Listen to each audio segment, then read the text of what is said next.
Praise the lord. అందరూ బాగున్నారండి. మనం ప్రతిరోజు కూడా ఏదో ఒక వాక్యం తీసుకొని ఆ ప్రకారంగా మనం జీవిస్తున్నామా లేదా, ఆ వాక్యం ప్రకారం మన జీవితం ఉందా లేదా అని ప్రతిరోజు మనం పరిశీలన చేసుకుంటానే ఉన్నాం. ఎందుకంటే ప్రతి దినము కూడా మనల్ని మనం పరిశీలన చేసుకోవాలి. మన క్రియలు ఎలా ఉన్నాయి, మన ఆలోచనలు ఎలా ఉన్నాయి, మన ప్రవర్తన ఎలా ఉంది, చూపులు కానీ ప్రతిదీ, మన మాట తీరు కానీ ప్రతి విషయంలో మనం దేవునికి అనుకూలంగా ఉన్నామా లేదా, వాక్యం ప్రకారం మనం నడుచుకుంటున్నామా లేదా, ఈ దినంలో నా ప్రవర్తన ఎలా ఉంది, ఈ గడిచిన దినంలో నేను ఒకవేళ ఏదైనా విషయంలో నా తండ్రి మనసు గాయపడేలా నేనేమన్నా ప్రవర్తించిన, నా కుటుంబంలో ఎవరైనా నా తండ్రికి వ్యతిరేకంగా నడుచుకున్నారా అని ప్రతి దినం కూడా మనల్ని మనం సరిచేసుకుంటా ఉంటేనే తండ్రి మనకెప్పుడు తోడుగా ఉంటాడు. తండ్రి కృప మనకెల్లప్పుడు తోడుగా ఉండిద్ది. తండ్రి వేసిన రక్షణ కంచె మనకి స్థిరంగా ఉండిద్ది. అలా కాకుండా పరిశీలన చేసుకోకుండా నేను కరెక్ట్గానే ఉన్నానులే, నేను బాగానే ఉన్నాను, వాక్యం ప్రకారం జాగ్రత్తగా నడుచుకుంటున్నాను అనుకొని ఆ విషయాల్లో గనక మనం పట్టించుకోకుండా ఉన్నామంటే ఖచ్చితంగా జారిపోతాం. ఎందుకంటే తండ్రే పరిశుద్ధ గ్రంథంలో రాపించి పెట్టాడు, అపవాది గురించి ఎవరిని మృంగుదునా అని గర్జించు సింహం వలె అటు ఇటు తిరుగుతూ ఉంటాడు కదా అపవాది. మన ఆలోచన గనక నేను పర్ఫెక్ట్, నేను బాగానే ఉన్నాను, కాకపోతే ఒక చిన్న విషయంలోనే జారిపోతున్నా, అది కూడా సరైపోద్దులే అని అనుకోకూడదు. తండ్రి పాదాలు పట్టుకోవాలి. అయ్యా తెలుసో తెలియకో అజ్ఞానురాలనయ్యా, తెలుసో తెలియకో చేస్తానయ్యా, బలహీనురాలని క్షమించయ్యా అని ప్రతి దినం మనల్ని మనం సరిచేసుకుంటా ఉంటే ఏ అపవాది కానీ ఎవ్వరు మన జోలికి రానివ్వడు తండ్రి. ఎందుకంటే మన చుట్టూ రక్షణ కంచె ఉంది కదా, ఆ కంచె దాటి లోపలికి రావాలంటే అంత ధైర్యం ఎవరికి ఉందండి. అందుకే కొంతమంది ఏంటంటే ఇట్లా పరిశీలన చేసుకోకుండా, మార్చుకోకుండా, చేంజ్ అవ్వకుండా, క్రియలు కానీ ప్రతి విషయంలో మార్చుకోకుండా రక్షణ కంచె పోగొట్టుకుంటారు. తర్వాత సమస్య వెనకాల వస్తానే ఉంటాయి. అర్థం కాదు మనకి ఎందుకు ఇలా జరుగుతుంది అనేది. అందుకే ప్రతి దినము కూడా మీ సిలువ ఎత్తుకొని వెంబడించండి అని తండ్రి చెప్పాడు. ప్రతి దినము కూడా మనల్ని మనం పరిశీలన చేసుకోవాలి. ఎక్కడన్నా జారిపోయానా, ఏదైనా విషయంలో నా ఇంటి వాళ్ళని బాధ పెట్టానా, ఎవరితోనన్నా దురుసుగా ప్రవర్తించానా, ఎవరినన్నా నేను దూరం పెట్టానా, వాళ్ళతో సమాధానం పడ్డానా లేదా అని పరిశీలన చేసుకోవడం అలవాటు చేసుకోండి. ఖచ్చితంగా అది ఎంత ఆశీర్వాదం అంటే, అసలు ఎప్పుడు తండ్రి రక్షణ కంచె మన చుట్టూ ఉండిద్ది, మన బిడ్డల చుట్టూ ఉండిద్ది, మన ఇంటి వాళ్ళందరి చుట్టూ ఉండిద్ది. అయితే ఇప్పుడు అసలు ఈ మాటలు, ఈ వీడియో ఎందుకు పెడుతున్నానంటే, ఈరోజు మనం ఒక వాక్యం గురించి నేర్చుకుందాం. సామెతల గ్రంథము 14వ అధ్యాయం 1వ వచనంలో ఒక మాట ఉండిద్ది, జ్ఞానవంతురాలు తన ఇల్లు కట్టును, 3 రాలు తన ఇల్లు పెరిగివేయును అని బైబిల్లో ఉండే ఒక ప్రసిద్ధమైన సామెత ఇది.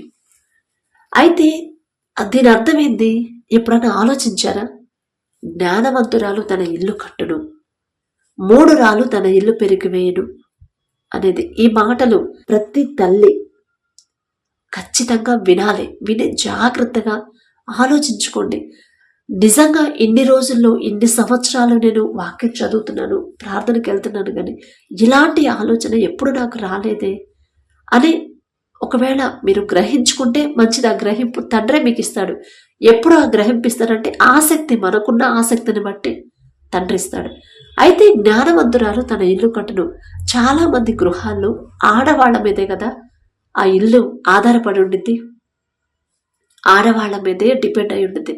గౌరవం రావాలన్నా లేడీస్ మీదే ఆధారపడింది, గౌరవం పోవాలన్నా ఆడవాళ్లే మెయిన్. ఒక ఇల్లు కట్టాలంటే, ఒక ఇల్లు అంటే మామూలు కట్టుకోవడం కాదండి, అది కుటుంబ అవసరాలు కానీ, ఆర్థికంగా కానీ, ఇంట్లో రిలేషన్స్, ఒకరితో ఒకరి సంబంధాలు కానీ, ప్రతి విషయంలో కూడా అన్నీ జాగ్రత్తగా చూసుకోవాలి. మళ్ళీ ఇంట్లో ఎప్పుడు శాంతి సమాధానం ఉంచాలన్నా ఆడవాళ్ల మీదే ఆధారపడింది. వచ్చిన జీతం సరిగ్గా వాడాలన్నా లేడీసే మెయిన్ కదా. కుటుంబ అవసరాలు, ఆర్థికంగా, రిలేషన్స్ పటిష్టంగా ఉండాలన్నా, శాంతిగా ఆ ఇల్లు శాంతిగా ఉండాలన్నా ఆడవాళ్ల మీదే ఆధారపడి ఉండిద్ది. అందుకే అసలు ఇవన్నీ సరిగ్గా మనం తెలుసుకోవాలి, సరిగ్గా మెయింటైన్ చేయాలి అంటే మనకి ఏం కావాలని బైబిల్ చెప్తుందండి. జ్ఞానం కావాలని చెప్తుంది. జ్ఞానం ఉంటేనే ఇల్లు చక్కగా మనం కట్టుకోగలం. జ్ఞానం లేకపోతే, అజ్ఞానంతో ఉంటే ఆ ఇల్లు ఎలా ఉండిద్దంటే చాలా గృహాలు నేను చూశానండి. ఒక మాట తండ్రి పరిశుద్ధ గ్రంథంలో రాపించి పెట్టాడు అంటే ఆ ప్రకారంగా నేను జీవిస్తున్నానా లేదా అనేది పరిశీలన చేసుకోవాలి. జ్ఞానవంతురాలు తన ఇల్లు కట్టును. అది మ్యారేజ్ అయినా అవ్వకపోయినా పరిశీలన చేసుకోవచ్చు. మనం ఆ మాట తీసుకోవచ్చు. అసలు ఆ జ్ఞానం మనకి రావాలంటే ఆ జ్ఞానం ఎవరిస్తారు మనకి?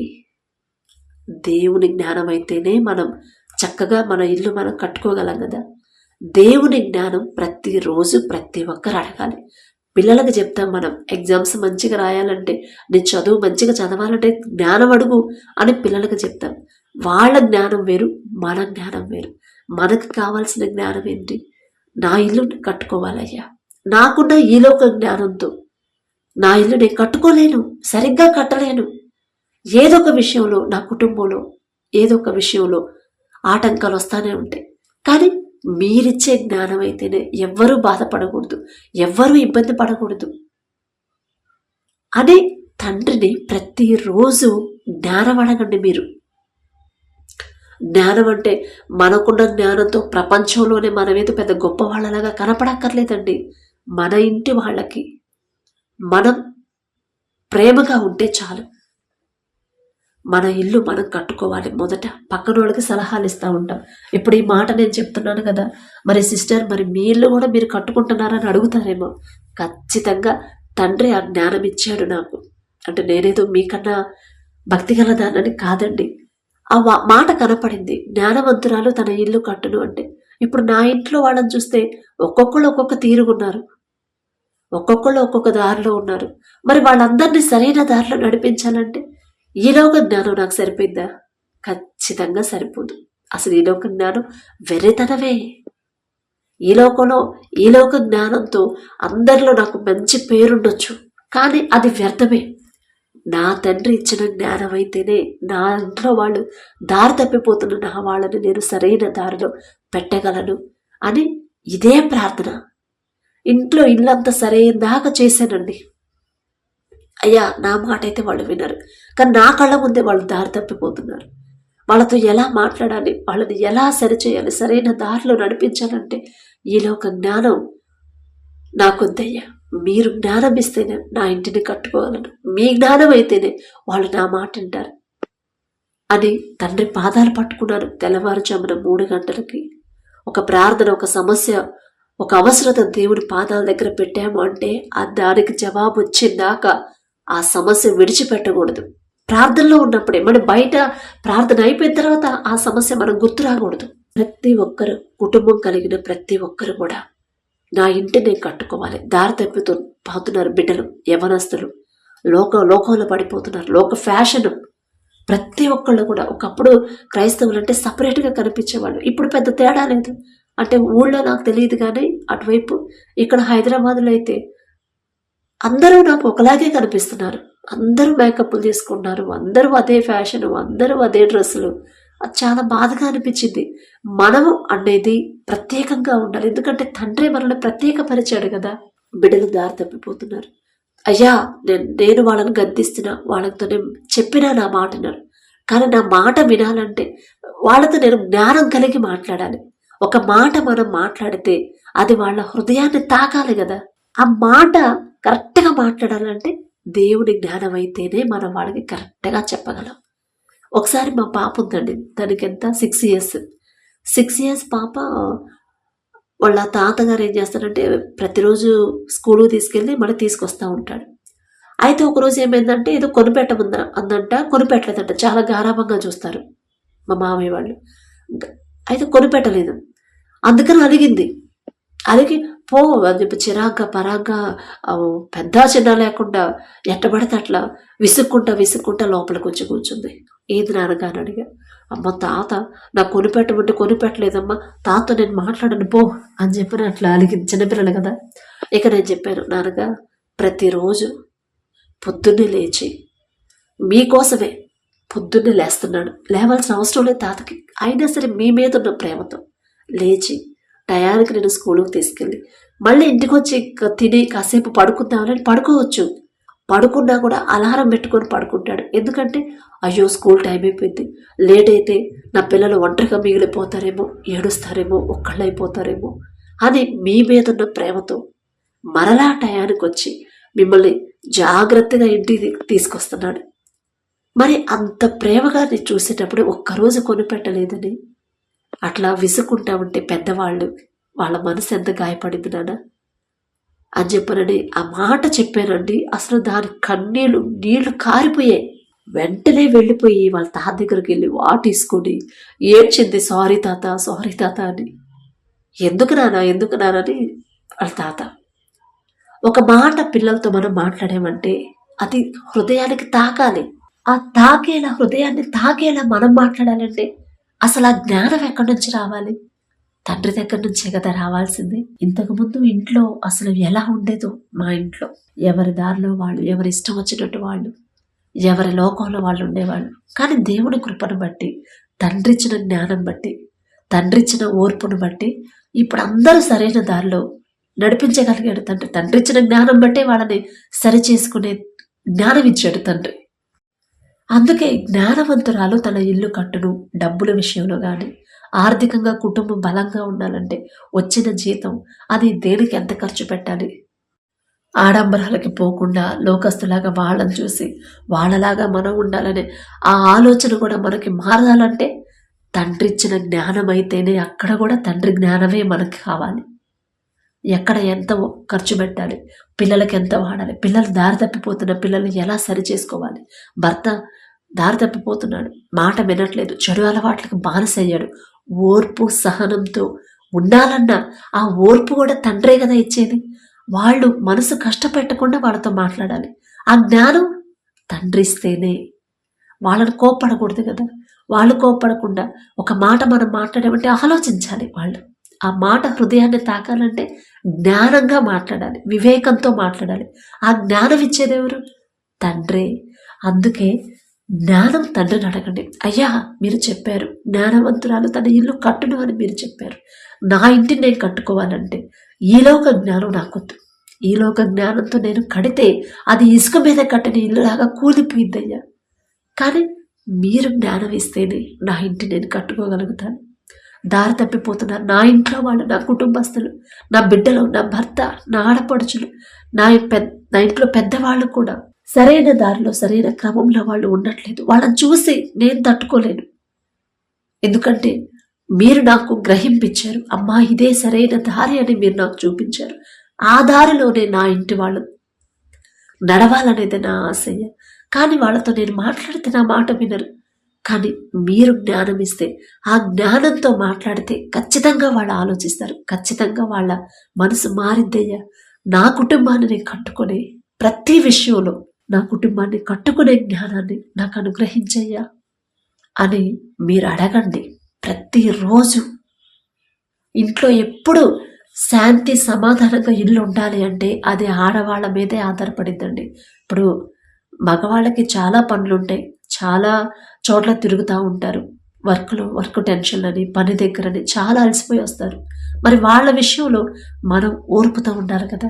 ఒకవేళ చెడు దారిలో నడుస్తున్నారు అనుకోండి, చెడు అలవాట్లకు బానిసలయ్యారు, ఆ అలవాట్లు మారాలన్నా కూడా మన ఓర్పు సహనం మీదే ఆధారపడి ఉండిద్ది. ప్రేమగా చెప్పడం ఎలా, జ్ఞానంతో మాట్లాడటం ఎలా, ప్రతిదీ కూడా తండ్రి దగ్గర నుంచే మనం పొందుకోవాలి. ఒకప్పుడు నా కుటుంబాన్ని చూస్తే, ఇప్పుడు నా కుటుంబాన్ని చూస్తే నాకు అదే ఆశ్చర్యం వేసింది. అసలు అప్పుడు నా కుటుంబం ఎట్లా ఉంది, ఇప్పుడు ఎలా ఉంది, ఎంత నెమ్మది కలిగి, ఎంత ప్రశాంతంగా.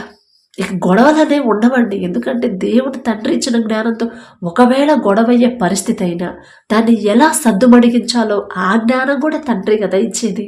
అందుకే ఆ మాట పట్టుకొని ప్రతి ఒక్కరు దేవుని పాదాలు పట్టుకొని 3 గంటలకు లేవండి.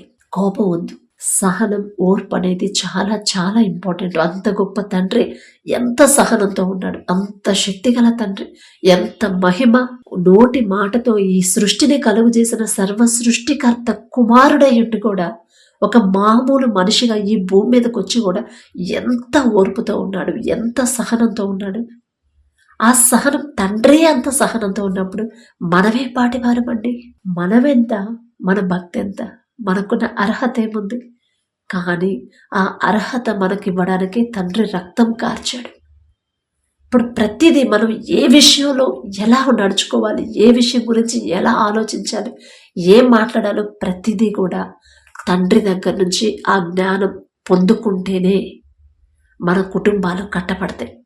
ప్రార్థన చేస్తూ ఉంటాం, నా కుటుంబాన్ని కట్టయ్యా, నా బిడ్డలు సరిచేయ్యా, నా భర్తను మార్చేయ్యా అని ప్రార్థన చేస్తాం. అలా చేయొద్దు ప్రార్థన. నా కుటుంబాన్ని కట్టుకునే జ్ఞానాన్ని నాకు ఇవ్వయ్యా. ఎందుకంటే మీరు చెప్పారు, పరిశుద్ధ గ్రంథంలో రాపించి పెట్టారు, జ్ఞానవంతురాలు తన ఇల్లు కట్టుకునిద్ది అని మీరు చెప్పారయ్యా.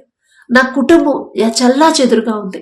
వారు సరైన క్రమంలో రావాలంటే, సరైన క్రమంలో వారు నడిపించాలంటే మీరు ఆ జ్ఞానం ఇస్తేనే నా తండ్రి. మీరు తప్ప నాకు ఇంకా వేరే దిక్కు ఏది లేదు, ఎవ్వరూ వద్దయ్యా. మీ జ్ఞానం అయితేనే నా కుటుంబం సరైన దారిలో నడిచింది అని ఇదే ప్రార్థన చేయండి. ఖచ్చితంగా మీ కుటుంబంలో మార్పులు రాకపోతే నన్ను అడగండి. ప్రతి విషయంలో, ప్రతి సమస్యకి, ప్రతి ఒక్కరికి మీరు ఇలా ప్రార్థన చేసుకోండి, ఇలా అడగండి అని నేను మీకు రిప్లై ఇస్తూ ఉంటాను. యాజ్ ఇట్ ఈజ్గా అలానే చేసుకోండి. ఎందుకంటే తండ్రి ఆ గ్రహింపిచ్చాడు. నేనేదో గొప్పదాన్ని, నేనేదో జ్ఞానవంతురాలని కాదు. ఏ సమస్యకి ఎలా ప్రార్థన చేస్తే ఆ సమస్యకి జవాబు వచ్చింది అనేది తండ్రి అలవాటు చేశాడు కాబట్టి నాకు తెలిసింది మీకు చెప్తున్నాను. ఇలాగే ప్రార్థన చేసుకోండి. ఖచ్చితంగా కుటుంబాలు కట్టబడతాయి. కట్టే ఆ జ్ఞానం, కట్టుకునే జ్ఞానం తండ్రి ఇస్తాడు. కాబట్టి ఆలోచించండి. ఇది కరెక్టే అనిపిస్తే, ఇంకా అనేక మందికి తెలియాల్సిన అవసరం ఉంది అనిపిస్తే మరి తర్వాత వీడియో ఏం చేయాలో మీకు తెలుసు కాబట్టి ప్రైజ్ ది లార్డ్.